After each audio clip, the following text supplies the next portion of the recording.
and they're putting their lives on the line for people that they don't even know. And last night we lost a good one.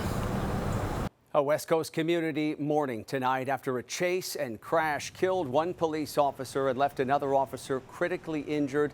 Authorities say the suspect died at the scene. Good evening. Welcome to West Coast Wrap. I'm Alex Savage. Tonight, the California Highway Patrol is piecing together that fiery crash late last night in San Diego. Authorities say the suspect refused to pull over, then slammed into a police patrol car at high speed. As Fox 5's Elizabeth Alvarez reports tonight, the police chief has a lot of questions he wants answered. The crash happened on Claremont Mesa Boulevard and D'Oliva Drive, and because of the enormity of the situation and the emotion behind it, the police chief has called for an independent investigation done by the Highway Patrol to reconstruct exactly what happened. Officers held up an American flag as the body of the officer who was killed was placed into the medical examiner's van. Shortly thereafter, dozens of motorcycle officers, patrol SUVs, and unmarked vehicles positioned themselves along Claremont Mesa Boulevard this morning as a display of honor, leading the way to the medical examiner's office. We heard from Police Chief Scott Wall, who was very emotional this morning, having just assumed the role of police chief 2 months ago, and now having to go in front of our cameras and talk about what happened. Well, we have police officers that are coming to work to make a difference, to help those in need, and they're putting their lives on the line for people that they don't even know. And last night we lost a good one. Several vehicles were involved in the crash, according to the police chief. The two officers were in a patrol car trying to pull over a vehicle that was speeding when the driver failed to yield, and a pursuit ensued. Due to the high rate of speed, a supervisor terminated that pursuit. Two officers working together in one vehicle were responding to that fleeing suspect, and ultimately the suspect vehicle collided at a high rate of speed into the side of their vehicle. The officer who was driving was pronounced dead at the scene. The other officer was taken to the hospital in ICU in critical condition. As for the suspect, he was pronounced dead. In Claremont, I'm Elizabeth Alvarez. Back to you. Authorities so far have not identified the police officers or the suspect involved in that crash. Tonight, former President Trump is facing a revised set of federal charges related to an alleged conspiracy to overturn the results of the 2020 election. Today, special counsel Jack Smith filed a new indictment against Trump that aims to help the case survive the recent Supreme Court ruling granting broad immunity to former presidents for official acts in office. The pared-down version of the indictment adjusts the charges, including removing a section of the indictment that dealt with Trump's interactions with the Justice Department. For more perspective on how this new filing could affect the presidential race, I talked earlier with Professor David McEwen, chair of the Political Science Department at Sonoma State University. Affect the race quite a bit in terms of how people are feeling on the margins about the role of the government in terms of those Trump supporters and those folks that might be leaning to Trump to a certain degree, that obviously the Justice Department is trying to be political. Nonetheless, what we're talking about is the effect of marginal voters on swing state voters and what that looks like. And swing state voters, those voters in the swing areas, are what we really want to pay attention to. And it's those swing state voters that might see this again as a move that is perceived to be too political. And this new indictment from the special counsel comes just days before an election window closes. The Justice Department doesn't file charges against the presidential candidate within 60 days of an election. The former president's running mate worked to keep their campaign moving forward today with campaign stops in Michigan. Senator J.D. Vance spoke with voters at an ice cream shop in Big Rapids. Then he spoke about the economy during an outdoor rally. Donald Trump is going to cut taxes for American workers, cut taxes for the businesses that hire them, and raise the tariffs on the companies that are shipping jobs overseas. That's our promise, and that's exactly what Donald Trump's going to do. Vance's visit to Michigan comes one day after Trump campaigned in that state. Vice President Kamala Harris focused on the economy today with her plans to reduce inflation and build millions of homes. She released a new television ad promising to crack down on corporate landlords who she says are buying homes and renting properties at high prices. The vice president says she wants to create tax breaks for home builders focused on first-time home buyers. She's expecting her housing plan will spur construction of about 3 million homes across the country. The ad is airing now in battleground states, including Arizona and Nevada. The Democratic ticket is getting ready for its first in-depth interview. Vice President Harris and Governor Tim Walz will sit down with CNN this Thursday. Harris has faced criticism from some in the media and the Trump campaign for not fielding more questions from journalists since she became the candidate.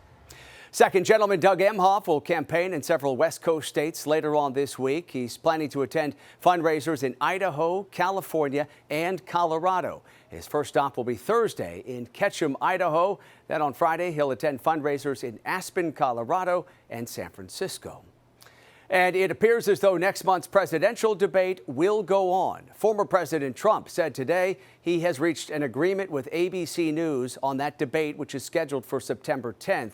Trump says the debate will follow the same rules as the CNN debate in June with President Biden. In that debate, each candidate's microphone was muted while the other was talking. Neither ABC nor the Harris campaign have confirmed those details thus far. 11 Republicans accused of trying to falsely claim former President Trump won the state of Arizona in the 2020 election believe they've become the target of political vengeance. Fox 10's Steve Nielsen has details tonight on the days-long hearing for the accused fake electors. This was supposed to be a one-day hearing. That was yesterday. We'll be back in court tomorrow. This time, the state will finally be able to respond to the hefty accusations leveled against them. I think he's trying to do the right thing. What do you think the right thing would be to drop off the charges? The Attorney General wasn't in the Superior Courtroom Tuesday, but her reputation was on trial. Reeks with political vengeance and retribution. Reeks with it. The so-called fake electors want the judge to throw out their charges. The argument this time uses a new 2022 law suggesting the charges were solely politically motivated. And anybody with half a brain would understand why it was brought. 11 state Republicans signed a document in 2020 falsely claiming Arizona's electoral votes went to Donald Trump. They and other high-profile Republicans, including Trump Chief of Staff Mark Meadows and Rudy Giuliani, are charged with fraud. Defense attorneys claim Attorney General Chris Mays campaigned on charging them. What is wrong about somebody running for office saying they believe a crime was committed? But what they shouldn't be doing is commenting on a specific case and what they're going to be doing and what that motivation is. All that rhetoric is a bunch of hot air. Hot air. And if you believe it, I've got a bridge to sell you in Brooklyn. During the hearing, a frantic moment as prosecutors noticed grand jurors' names were unredacted on a motion. A motion with attachments was filed not under seal with grand jurors' names in violation of this court's protective order. The anticipated one-day hearing didn't finish during day two, and the state will have to defend itself on a third day. Judge, given the accusations against the state, I can't imagine I'm going to have 30 minutes to respond to hours of argument. So again, we'll be back in court tomorrow. It starts at 10:30. Steve Nielsen, Fox 10 News. A disbarred celebrity attorney accused of stealing at least $15 million from clients has been found guilty. Today, a jury in Los Angeles convicted Tom Girardi of 4 counts of wire fraud. Prosecutors say the 85-year-old used clients' settlement money to support his lavish lifestyle. Girardi was once among the most prominent lawyers in the country. He often represented victims of major disasters against powerful companies. One lawsuit against Pacific Gas and Electric led to a $333 million settlement and was portrayed in the film Erin Brockovich. Girardi faces up to 80 years in prison when he's sentenced in December. We go now to Las Vegas, where today a jury resumed deliberations in the murder trial of a former Clark County official. Robert Tellez is charged with killing journalist Jeff Gehrman 2 years ago. Prosecutors say Tellez killed Gehrman after he wrote articles about Tellez that destroyed his career and ruined his reputation. Tellez claims that he was framed for the murder in retaliation for efforts to root out corruption in the office where he worked. 20 rounds can go in a second. A growing problem for communities across the state of Washington. Law enforcement showing how criminals are getting their hands on illegal devices to make their guns more dangerous. And in weather, here's our live camera up in Seattle. Partly cloudy skies. The current temperature is 66 degrees. We'll have the updated forecast coming up.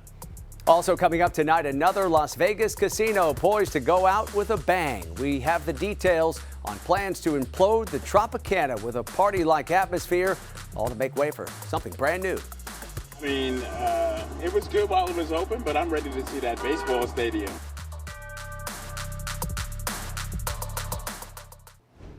A Utah woman has been ordered to stand trial at her husband's death by fentanyl poisoning. 33-year-old Corey Richens is accused of putting the lethal dose in Eric Richens' drink in 2022.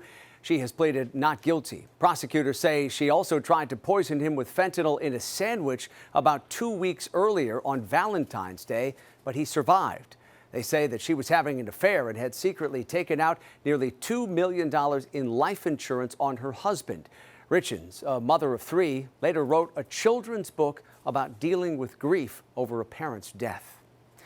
The man accused of killing hip-hop icon Tupac Shakur will remain behind bars. A judge in Las Vegas again denied bail to Dwayne Davis, saying she suspects there is a cover-up related to the source of funds for his $750,000 bond. The judge has said it appears the music executive who put up that money may be trying to profit from Davis's story, and that the executive may be acting as a middleman for another unnamed person. Davis has pleaded not guilty to that shooting 27 years ago. His trial is set to begin on November 4th. Well, when the Tropicana Casino comes down in Las Vegas soon, people will see more than an implosion on the Strip. Fox 5's Shauna Kalafi has the details tonight on the party-like atmosphere that will celebrate what's old and what's new.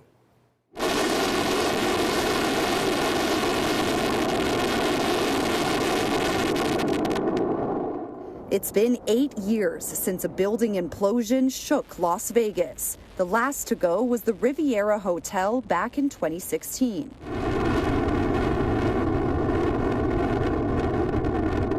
And now the Tropicana is next, pending permit approval. Bally's Corporation announced should they get approval, the building will be imploded in the early hours of October 9th, with a drone display and fireworks show, followed by the main event at 2:30 a.m. as what remains of the iconic Strip Hotel falls to the ground. Some people are going to be mad to see the Tropicana go. It's an historic place.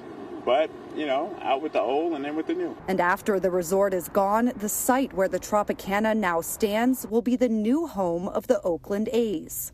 I mean, it was good while it was open, but I'm ready to see that baseball stadium. Sheldon Guide, who works at the Luxor across the street, says he's excited to see the Tropicana go, but he won't be attending the tentative implosion spectacle on the Strip on October 9th. I don't think so. I don't think I'll be there for that. I'll be checking the news for that, but other than that, no, I'm not coming out. And that was Fox 5's Shauna Kalafi reporting tonight from Las Vegas. Demolition inspection crews have discovered asbestos at the Tropicana property. Clark County Commissioner Jim Gibson says steps are going to be taken to remove that toxic material safely before the implosion happens. Strong wind gusts are challenging crews battling a growing wildfire in Idaho. The Wapiti fire is burning northeast of Boise in the Boise National Forest and Sawtooth National Forest. It's now grown to more than 70,000 acres, and there's no containment tonight.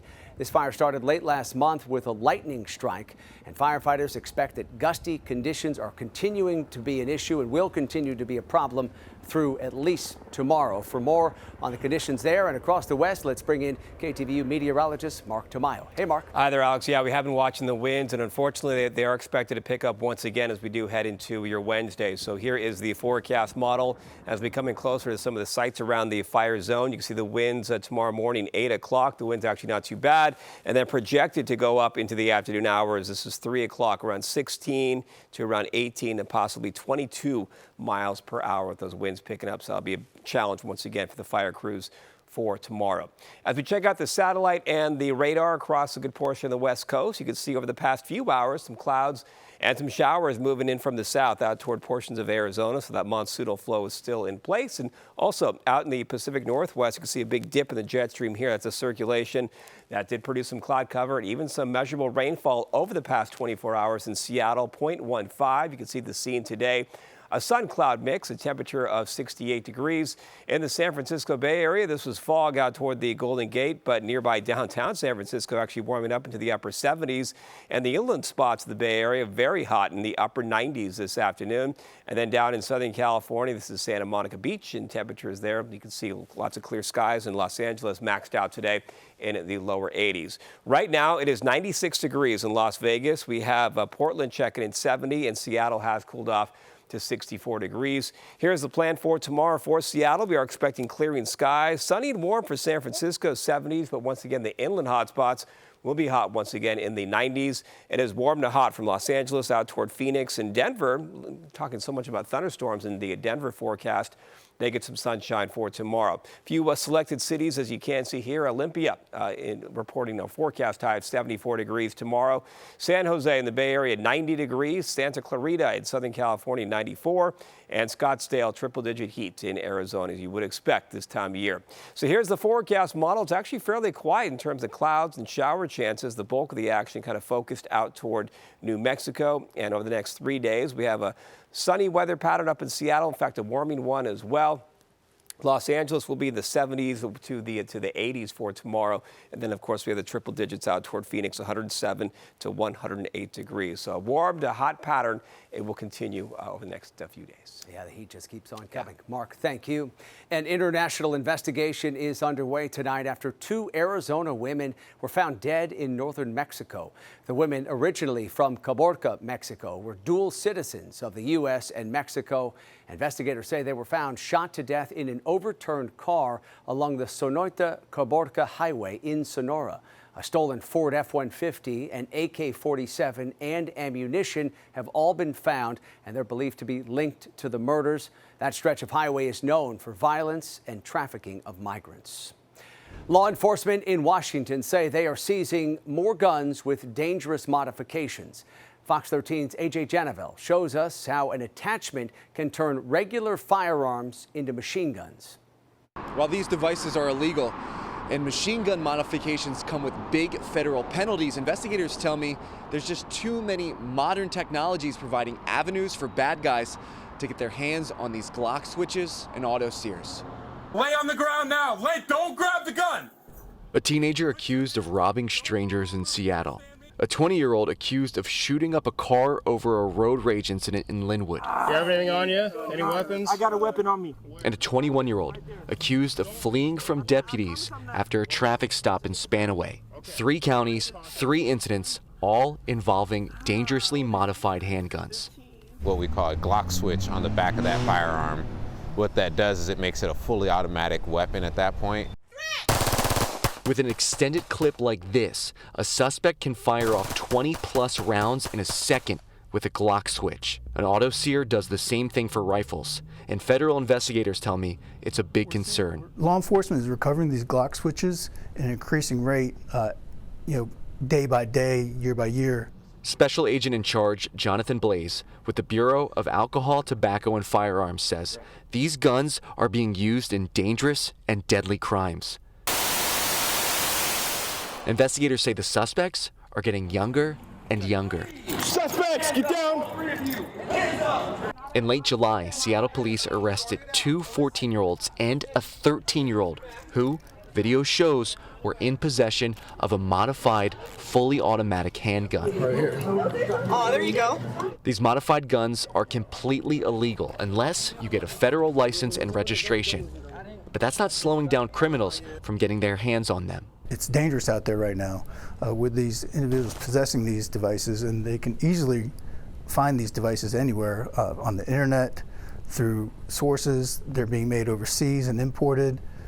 They're being made here locally with the prevalence of 3D printing. With so many ways to access these dangerous devices, Blaze says it makes it a challenge for law enforcement to crack down on this technology. Now, if you're caught with an illegal machine gun, you could face 10 years in federal prison. Investigators are asking for the community's help with this. If you see anyone using an illegal machine gun, they ask that you call your local law enforcement. Reporting here in Seattle, I'm AJ Janovel, Fox 13 News. 105 and counting coming up tonight on West Coast Wrap, the special birthday celebration for a former firefighter in the San Francisco Bay Area. Plus, he shares his secret to living a long life. Also, a rough life for a walrus in the wild in Alaska. We'll show you how marine biologists are now moving in to help.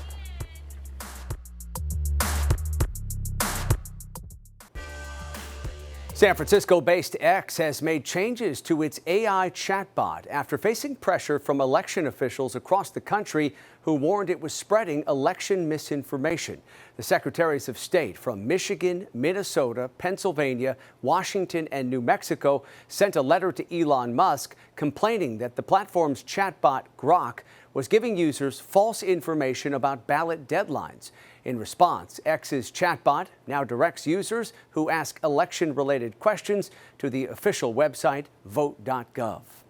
Meta CEO Mark Zuckerberg says the White House pressured Facebook to censor some COVID-19 content during the pandemic, and he is vowing to push back if faced with those same demands again in the future. Zuckerberg sent a letter to the House Judiciary Committee, which is investigating Meta. He alleges that officials, including those from the White House, repeatedly pressured Facebook for months to take down certain COVID content, including humor and satire.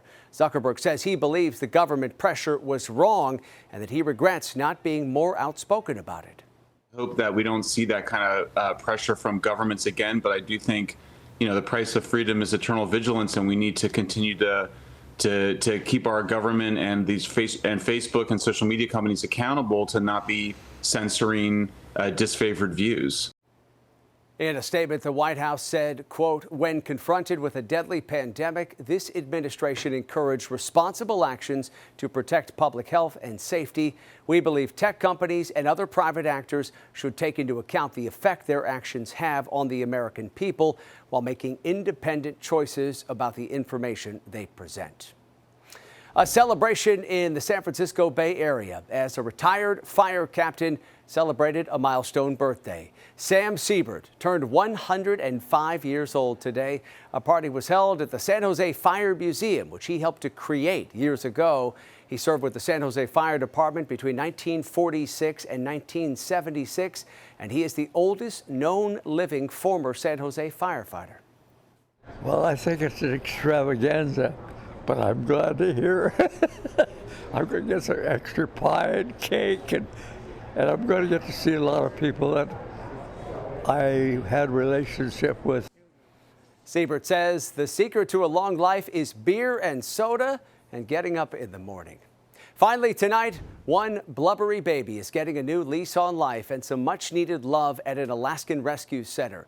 This Pacific walrus calf was found abandoned by her herd and brought to the Alaska Sea Life Center in Seward. She's estimated to be only a few weeks old. She was brought to that facility emaciated, dehydrated, and covered in cuts, but a number of organizations coming together to help her. That does it for West Coast Wrap tonight. Have a great night.